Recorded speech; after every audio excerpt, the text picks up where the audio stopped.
200, 230, 240,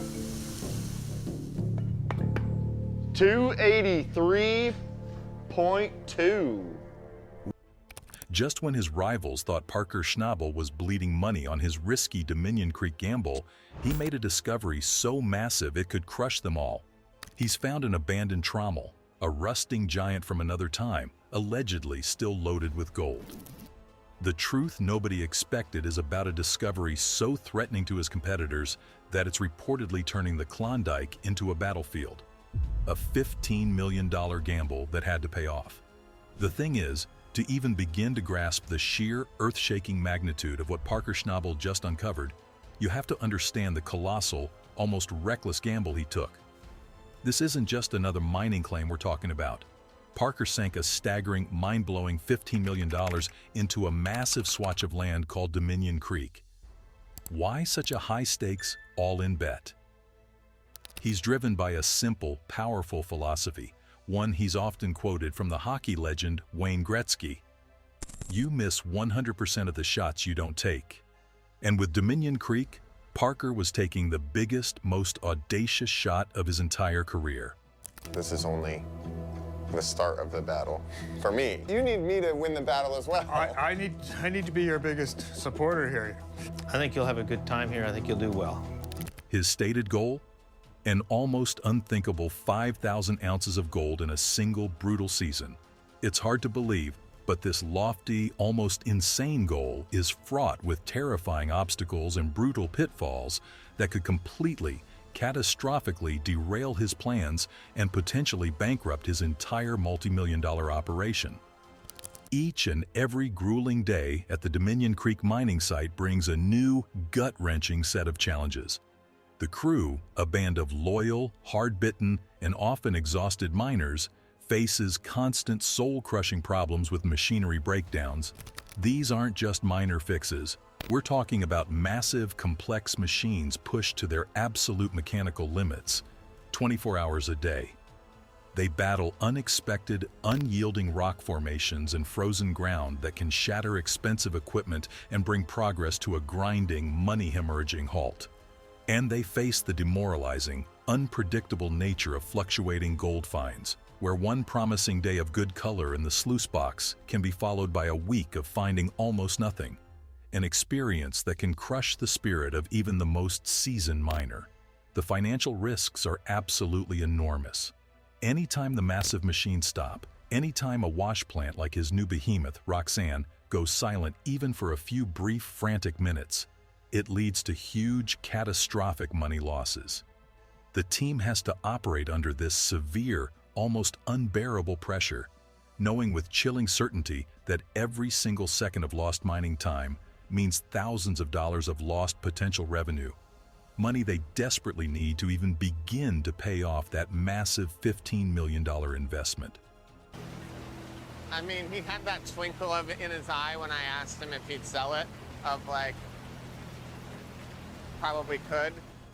They rely on their hard-won skills, their ingenuity, and their quick decision-making to keep the equipment running smoothly, constantly, relentlessly racing against the clock, against the weather, against their own physical and mental exhaustion, to maximize their gold output and keep the dream of a legendary season alive. What's really going on behind the scenes is a constant high-stakes battle for survival, where every day could be the one that makes them or breaks them forever.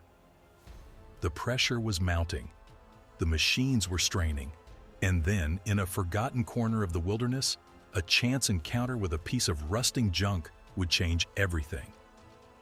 And then, out of nowhere, right when things seemed to be a relentless grind of breakdowns and uncertainty, Parker Schnabel stumbled upon something that would change the entire season and possibly his entire career.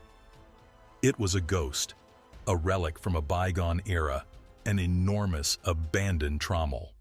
Covered in decades of grime, shrouded in a thick layer of moss, and surrounded by dense, encroaching vegetation, it looked like it hadn't been touched in a lifetime. Its sheer size was intimidating, a giant, rusting steel tube built for heavy-duty, high-volume mining operations. You see, Unlike today's modern, often complex wash plants, this trommel was a brute, a simple but powerful machine built for one thing: strength and volume, rather than delicate finesse. Back in its prime, this monster would have churned through tons upon tons of material every single day, its massive rotating drum tumbling rocks and dirt, separating out the precious nuggets and particles of gold. Here we go. There's 50. There's 100. 140. 210, 220, 280, 290, 300, 310.45. Yeah, big red. But here's the crazy part: the secret that had been sitting here in plain sight for decades. Due to the outdated techniques of its time, a machine like this would have been notoriously inefficient at capturing fine gold. Much of the smaller, almost microscopic gold particles would have slipped right through the cracks, quite literally, washed away with the tailings. Decades of neglect, it turned out, had left a potential treasure trove hidden not in the ground, but in the machine itself and the untouched piles of dirt surrounding it. In Parker's curiosity, his instinct for hidden gold was immediately intensely piqued. What nobody talks about is that rumors about this specific forgotten site had floated around the old-timers in the Klondike for years. Local whispers, ghost stories almost, claimed that the giant trommel was part of a much larger, once prosperous operation that was suddenly, mysteriously abandoned when the miners either ran out of funds, hit a patch of impossibly frozen ground, or faced some other unforeseen catastrophic challenge. The untouched piles of sediment near the machine, the legend said, were filled with gold-rich dirt, pay dirt so rich it was almost criminal that it had been left behind. But no one had ever dared to confirm it, the site too remote, the machine too massive to move or operate. When Parker brushed off decades of grime and took his first tentative look inside the massive drum, the faint glint of something shiny, something yellow, stopped him dead in his tracks. This changes everything. It was immediately, undeniably clear that this was no ordinary, empty relic. This was a potential gold rush, a jackpot, just waiting to happen. What Parker had discovered inside that rusted trommel wasn't just a few forgotten flakes of gold. It was a clue, a tantalizing hint of something far bigger. Something that could completely rewrite the history of this forgotten mining site and potentially the future of his entire operation.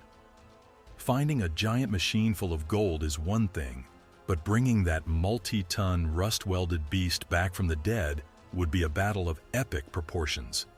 The Resurrection, a monumental battle against rust, time, and decay. Restoring that abandoned trommel was no small task. You won't believe the sheer scale of the challenge Parker and his team now faced. This was a monumental, almost insane undertaking. A battle to bring a rusting, multi-ton beast back from the grave. The first, most daunting challenge was figuring out how to even move the massive machine to a location where it could be properly worked on. Then came the Herculean task of completely refurbishing it, a process that involved meticulously repairing or outright replacing countless corroded and seized parts, from giant gears and worn-out screens to the main steel drum itself, which was riddled with rust and damage. Every single step of this process was a brutal test of patience, of skill, and of raw expertise. But here's the thing about Parker's team. They were absolutely determined. They knew, with a certainty that bordered on obsession, that the potential payoff, the sheer volume of gold that could be locked away in that machine and the surrounding ground, was more than worth the immense effort. Shouldn't be here, it should be in the main. There definitely could be something wrong with Lucifer if you have a lot of gold in one wing and not the other. Something's not right. And just when you thought it couldn't get weirder, as the team worked, they uncovered an untouched, massive stockpile of sediment right next to the trommel.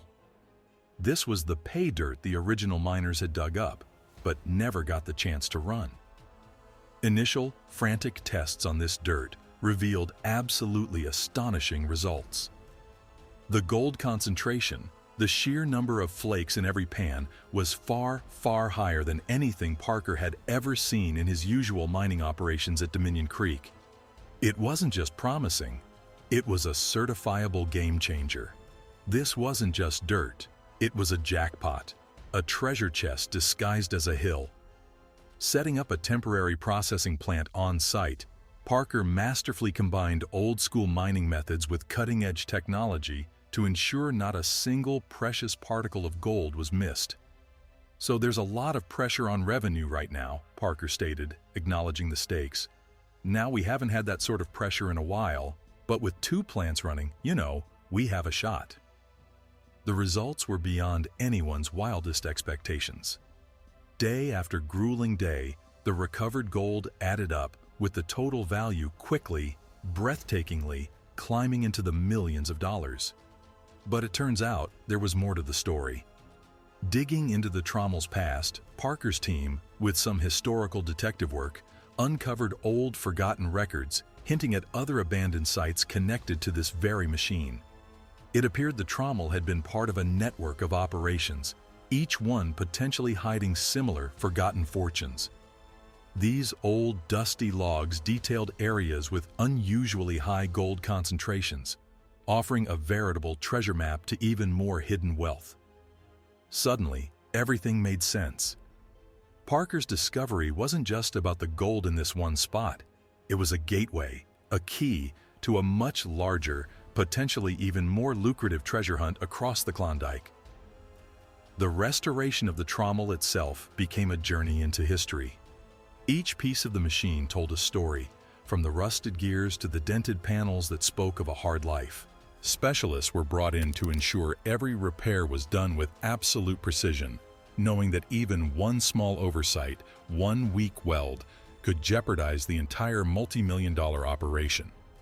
By the time the Trommel roared back to life, a deep, thunderous sound echoing through the valley for the first time in decades, it was a magnificent blend of historical, rugged craftsmanship and modern high-tech engineering. Watching it in action was nothing short of breathtaking.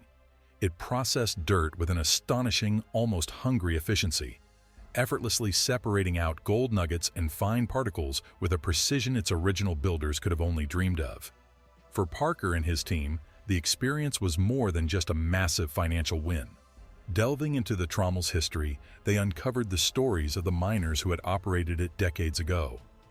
These were people driven by the same ambition, the same gold fever, chasing their dreams in a harsh and unforgiving environment. Piecing together their forgotten narrative added a profound depth to the entire project, making it more than just a quest for gold.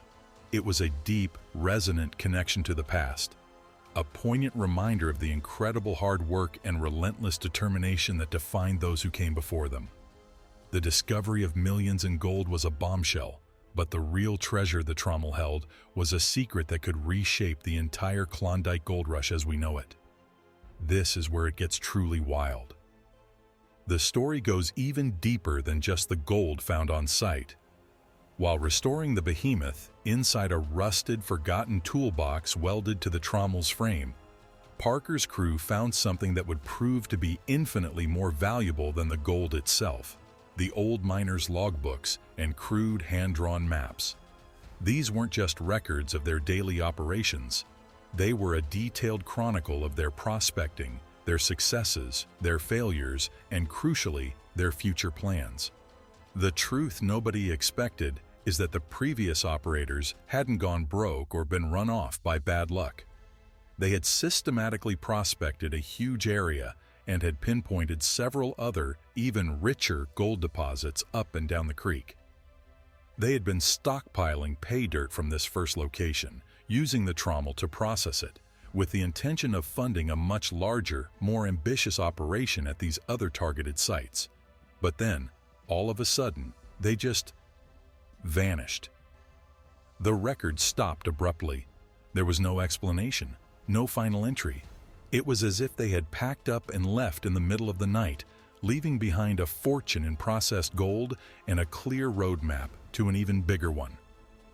What really brings up a lot of questions is why they left. Did they hit a pay streak so rich it attracted dangerous attention? Were they run off by rivals? Did they meet with some other, more mysterious fate in the unforgiving wilderness? The logbooks offered no clues, but what they did offer was a treasure map.